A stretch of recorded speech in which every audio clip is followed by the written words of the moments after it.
Something is wrong at the Travelers Championship. Not just one thing, everything. Before the tournament even started, players were already pulling out. Then it kept happening. During round 1, round 2, and then on the final day, with millions of dollars on the line, stars were still walking off the course.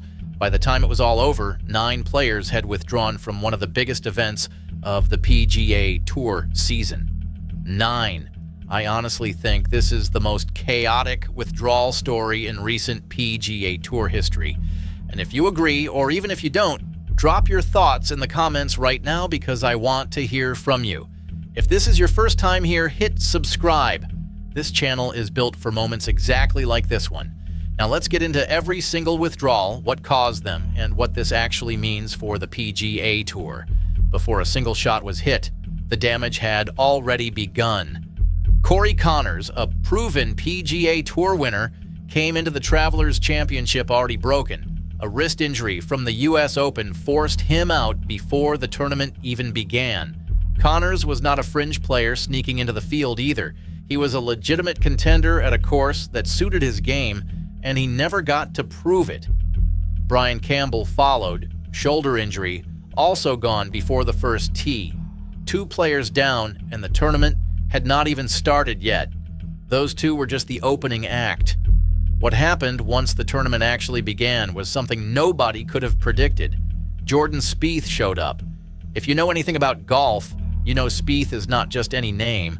This is one of the biggest stars the sport has produced. He made it 12 holes into round 1 before a neck injury stopped him completely. 12 holes, that is it. Gone. And the timing could not have been worse for him personally. Spieth had been working his way back to his best form all season, and the Travelers was shaping up to be exactly the kind of tournament where he could make a real statement. Instead, he was watching from the sideline before the first round was even finished. Round 2 arrived, and Si-Woo Kim, a 4-time PGA Tour winner, started falling apart on the course in real time. Double bogey, bogey, bogey, another double bogey. After 12 holes, his back gave out entirely. Another exit, 4 players, 4 departures. The weekend had not even started. Most tournaments recover from a week like that. This one had barely gotten started. Sunday arrived. The final round, the highest stakes, $20 million on the line, and somehow, impossibly, it got worse. Eric Cole had been quietly climbing the leaderboard all week, sitting inside the top 15, playing some of the best golf of his season. What made his exit particularly painful is that Cole is known across the tour as one of the hardest workers in the game. A player who almost never misses a start, a player who grinds mini-tour events between PGA Tour stops just to stay sharp. For someone like that to pull out sick on the biggest Sunday of his year said everything about how serious the situation was. Matti Schmid followed, making it 4 holes into the final round before he too was gone. Quiet exits, both of them. Disappointing, but explainable.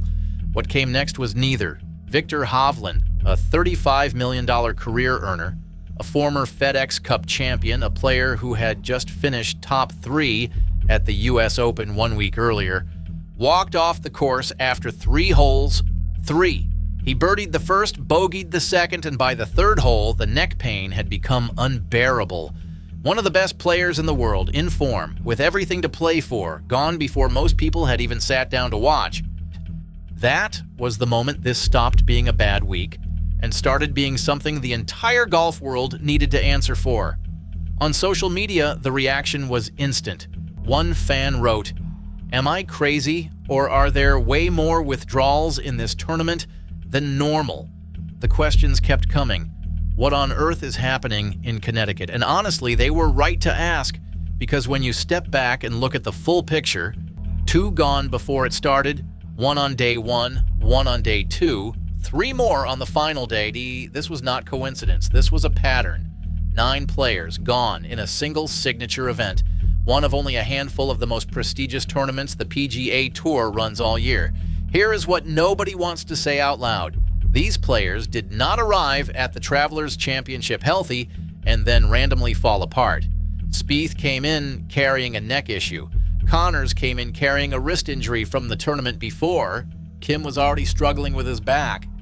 These were not fresh injuries born on the course. These were players who had been grinding through one of the most demanding stretches of the professional golf calendar, week after week, with almost no room to breathe, making the decision to compete when their bodies were already telling them not to. And that is the real story here, because the PGA Tour's schedule does not slow down for anyone, and the Travelers Championship just showed exactly what happens when it catches up.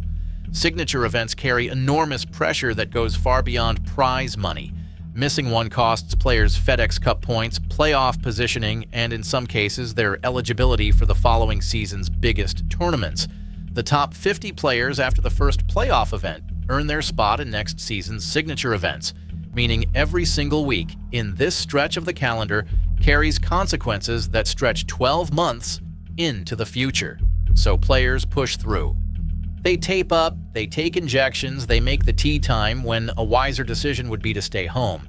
They calculate the cost of missing against the cost of their body, and too often the schedule wins that calculation. The Travelers Championship did not create this problem. It simply became the place where the problem finally became impossible to ignore. Corey Connors lost a shot at $20 million. Jordan Spieth lost a chance to build momentum on one of his strongest recent stretches of form. Viktor Hovland, sitting inside the top 25 of the FedEx Cup standings, playing some of the most consistent golf of his year, fresh off a top 3 finish at the US Open, walked off after 3 holes of the final round of one of the most important tournaments of the season. 3 holes. That is not just an injury, that is a career moment that cannot be recovered. 9 players, 1 tournament, all gone. When you look at it that way, not as 9 separate pieces of bad luck, but as one single picture, the Travelers Championship of 2025 should be a turning point. A moment the PGA Tour looks at seriously and asks whether the schedule it is asking these athletes to maintain is actually sustainable. Whether the pressure attached to signature events is quietly forcing players into decisions that are damaging their bodies in ways that will take years to fully show up.